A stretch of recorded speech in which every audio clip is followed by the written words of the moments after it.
Welcome back to Plague Scythe Studios, everyone. Ryan here, and I'm evaluating a VST plugin that aims to be your one-stop shop for everything from Sabbath to sludge metal tones with the Emperor.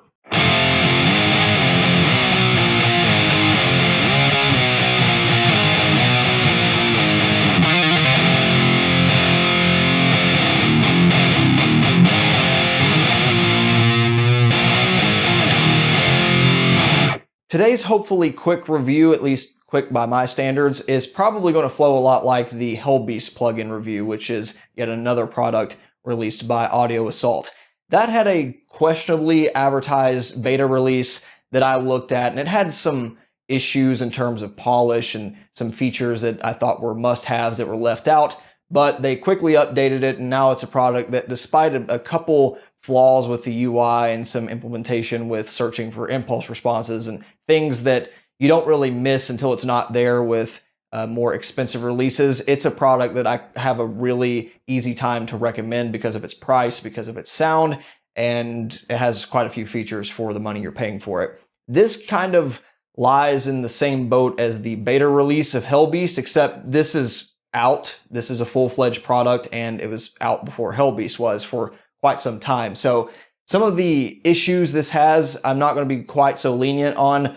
Fortunately, for the plugin's sake, they're not critical, and I'll end up using, external plugins and stuff to cover that kind of ground. But it does take away from some of the value that I think the Emperor would otherwise have. So what exactly is Emperor? Well, it's another all-in-one guitar rig in plugin format. You have an amp section with a single 2-channel amp head going through a cabinet emulation, and then even stomp boxes that you can use both in front of and within the stereo effects loop of the virtual amplifier, which is a nice touch. Starting with the main amplifier section, you have an on and off switch to bypass the amp completely if for some reason you just want to use the pedals in this collection.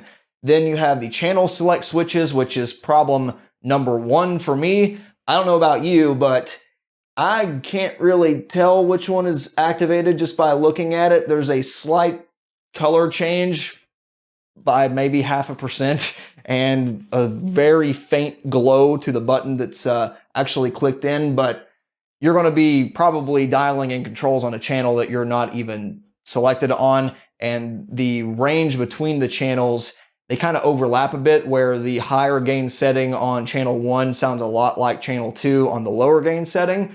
So this really needs to be addressed. It's just an easy visual thing that's it's more of an annoyance than anything, but not something that I find particularly acceptable on a premium product. Again, because this amp's character is very much in that hot rod plexi or supercharged high watt kind of sound, you're not going to get Fender cleans, you're not going to get Vox cleans out of this thing. It does respond fairly well to volume roll off, so if you put a single coil neck pickup and dial back the volume a little bit, you can get something approaching that. But the tone stack pretty much works how you would expect those British voice amps to work.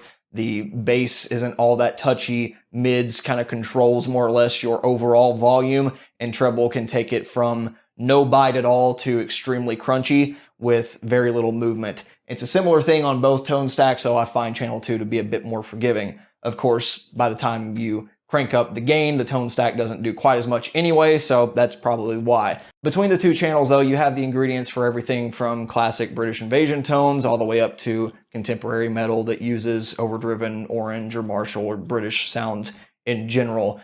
If you dial in channel 2 just right, pushing the treble and presence, I find that you can even get it to sit in the mix like a valve state or other acclaimed solid state amps might, while still having a tube preamp sound, which is a pretty cool trick. Moving on to the cab section, you have 4 different 4x12s included. I take that back. 2 different 4x12s, 2 different 2x12s with 4 in total. Jeez, I said 4 way too many times. You have a couple dynamic microphones, a ribbon, and a condenser that you can move around the cabinet like this. It kind of gets rid of the grill cloth, and you'll be able to see if I'm on the the cone side here, the edge here. And for some reason, you can even move them between, which is an interesting touch. Not something I would recommend, but you can do that. And then you have a distance control. Of course, like most of these, I'm assuming they're just blending between different impulse responses, which is fine. I personally find you can get some of those cool vintage sounds with this method, though. If you prefer, you can load in your own impulse responses, and they even have a decent collection of their own which you'll see mirrored in the Hellbeast as well as the Grind Machine, if I remember correctly. You have your standard high pass, low pass controls, even an IR volume control in case you have a couple that might be too loud or too quiet in comparison to one another. And here's the weird thing. They have a very functional file browser, which wasn't something that the Hellbeast has, so I'm not sure what the problem was with that. This is on Windows, of course.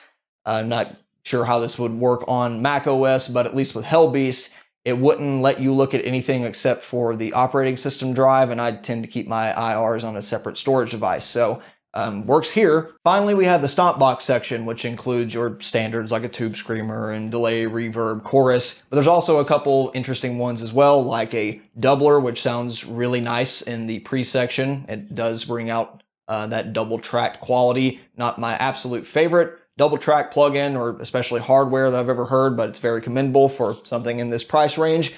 The Distortion Pedal is also really nice. It's basically a rat as far as I can tell. The tone behaves to a T how the filter would, and the drive has that almost, low bit rate sounding distortion. So it's cool if you're into that, and I think it's a really nice pairing with the amp if you're into, kind of sludge, stoner metal kind of stuff. The main problem I have with this is some of these just don't work. With the reverb, for instance, and again, I can't say this is the case across all operating systems, across every release, but if you're on Windows 10, and especially if you use it in Cubase, then I about guarantee you'll run into this problem. Reverb will sound great when it's on for about 3 seconds, and then it bypasses the plugin completely. I'm not sure why that is. And then once you disable reverb, everything works. So I don't know if it's running into a CPU limit that is bound within the plugin itself, because it's certainly not running into the CPU limit of my computer, but reverb just doesn't work, so I haven't used it. And otherwise, everything else, kind of works in the way that you would expect in the effects loop versus up front. Another weird one is the compressor, which, as far as I can tell, doesn't work even when it says it's on. Either that or it's so subtle, but my money's on that it's just plain broken in this version. So don't rely on that if you are a lead player that needs compression, or if you're trying to trick the otherwise kind of gritty channel 1 into being a more smooth American kind of clean sound. It ain't gonna happen with this. Other than that, you have an input gate to control the noise floor on your guitar, a master output volume since the amp itself doesn't have a master volume, and a preset system. I would prefer to see an input gain as well. That way at least you could balance volume differences between different guitars, or make it a boost in and of itself, or even a cut in and of itself if you wanted a more clean sound. But not the biggest deal in the world for how this particular amp works. I think there's enough gain on tap. If anything, I want to go the other direction on channel 1. So with that, let's have a listen to some of the tones you can get out of it. Again, I think there's some really great ones to be had, especially if you're into the genres that I'm kind of demonstrating here.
On to the magic question then, should you buy Emperor? Once again, it depends, as always. I personally bought Emperor on sale. I think it was during Cinco de Mayo when it was $5 site-wide on basically everything. So yeah, for that, absolutely worth it. The amp alone for $5, which in my opinion is the star of the show, once again, is awesome. I have free plugins that can take the job of everything else on here, whether it be the stomp boxes or cab IRs, whatever. But the amp doesn't really cross paths with anything else I've played with, especially in this price tier. This kind of modern take on a high gain, high watt, almost orange, pissed off plexi type tone is really nice, and it works well across all sorts of genres. So if you're into that, and again, you kind of have other things to take care of those deficiencies that I pointed out with like the compression and the reverb, then this can be a really cool plugin to pick up on sale. For the full price of $35, it's iffy.